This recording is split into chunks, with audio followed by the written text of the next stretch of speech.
Welcome back കൂട്ടുകാരെ. അപ്പൊ ഇന്ന് നമ്മളൊരു അറേബ്യൻ രുചിയായിട്ടാണ് വന്നിരിക്കുന്നത്.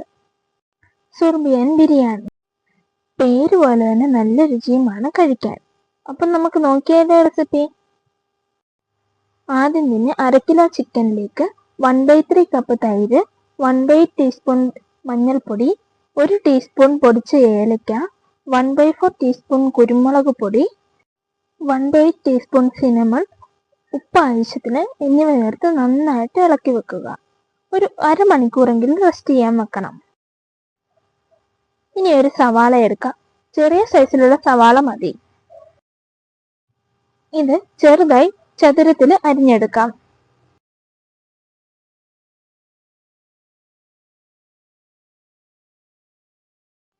ഇനി ഒരു തക്കാളി ഇതേപോലെ അരിഞ്ഞെടുക്കാം. ഒരു ചെറിയ തക്കാളി മതി.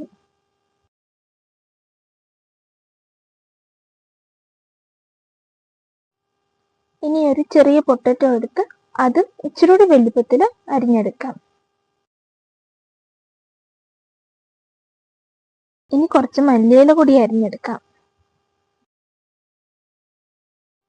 ഇനി കുക്കറിൽ ഏകദേശം ഒരു 2 ടേബിൾ സ്പൂൺ വെളിച്ചെണ്ണ ഒഴിച്ച് ചൂടാകുമ്പോൾ സവാള ഇട്ട് വഴറ്റിയെടുക്കുക. സവാള ചെറുതായിട്ട് ബ്രൗൺ കളർ ആവണം. ഇനി 1 ടീസ്പൂൺ ജിഞ്ചർ ഗാർലിക് പേസ്റ്റ് കൂടി ആഡ് ചെയ്യുക. അതിന്റെ പച്ചമണം മാറുന്നവരെ നന്നായിട്ട് വഴറ്റിയെടുക്കുക. ശേഷം തക്കാളി ആഡ് ചെയ്യുക. തക്കാളി നന്നായിട്ട് ഉടഞ്ഞു കിട്ടുന്നിടം വരെ വഴറ്റിയെടുക്കുക. ഇനി മാരിനേറ്റ് ചെയ്ത് വെച്ചിരിക്കുന്ന ചിക്കനും ആഡ് ചെയ്യുക. നന്നായിട്ട് ഇളക്കിയെടുക്കുക. ഒരു 3 വിസിൽ കേൾക്കുന്നിടം വരെ വേവിക്കുക.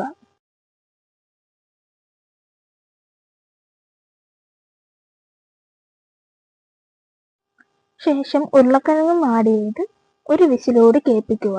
ഉരുളക്കിഴങ്ങ് നന്നായി വെന്ത് വരണം.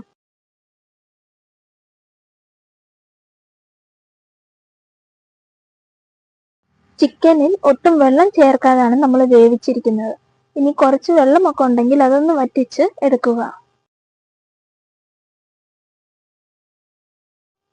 ഇനി ചിക്കൻ ഒരു പാത്രത്തിലാക്കി മാറ്റി വെക്കാം. നമുക്കിനി അരി വേവിക്കാം.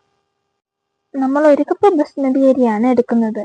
അതിനായിട്ട് 2 കപ്പ് വെള്ളവും ഒഴിച്ച് 1 ടേബിൾ സ്പൂൺ നെയ്യ്, ഹോൾ സ്പൈസസ് എന്നിവ ചേർത്ത് നന്നായിട്ട് തിളപ്പിക്കുക. ആവശ്യത്തിന് ഉപ്പും ചേർക്കാൻ മറക്കല്ലേ.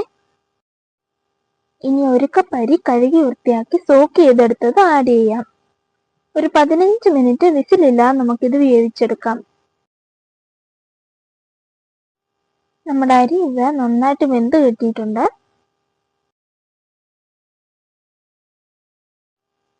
ഇനി ചോറ് നമുക്ക് മാറ്റി വെക്കാം. ഇനി അതേ കുക്കറിലേക്ക് ചിക്കൻ ആദ്യത്തെ ലെയറായിട്ടും ഇട്ട് രണ്ടാമതായി അരിയും ഇട്ട് ഇനി അരിഞ്ഞു വെച്ചിരിക്കുന്ന മല്ലിയില മുകളിൽ വിതറാം. ഇനി ഒരു 5 മിനിറ്റ് വിസിലില്ലാതെ നമുക്ക് ആവി കയറ്റാം.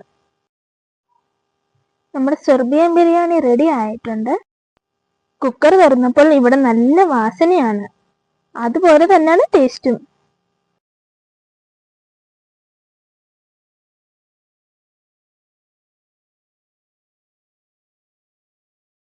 നമ്മളിത് പ്ലേറ്റിലേക്ക് മാറ്റിയിട്ടുണ്ട്. ആ ഭംഗി കണ്ടില്ലേ. എല്ലാവരും ഇത് വീട്ടിൽ ഉണ്ടാക്കി നോക്കണേ. എന്നിട്ട് കമന്റിൽ പറയാൻ വേണം എങ്ങനെയുണ്ടെന്ന്. ഇനി നമുക്ക് സുർബിയാൻ ഒന്ന് കഴിച്ചു നോക്കാം. ആഹാ, എന്താ രുചി. എല്ലാവർക്കും ഒരേപോലെ ഇഷ്ടപ്പെടുന്ന ഒരു വെറൈറ്റി ഡിഷാണ്. അപ്പോൾ ഇഷ്ടമായ ലൈക്ക്, ഷെയർ ആൻഡ് സബ്സ്ക്രൈബ്.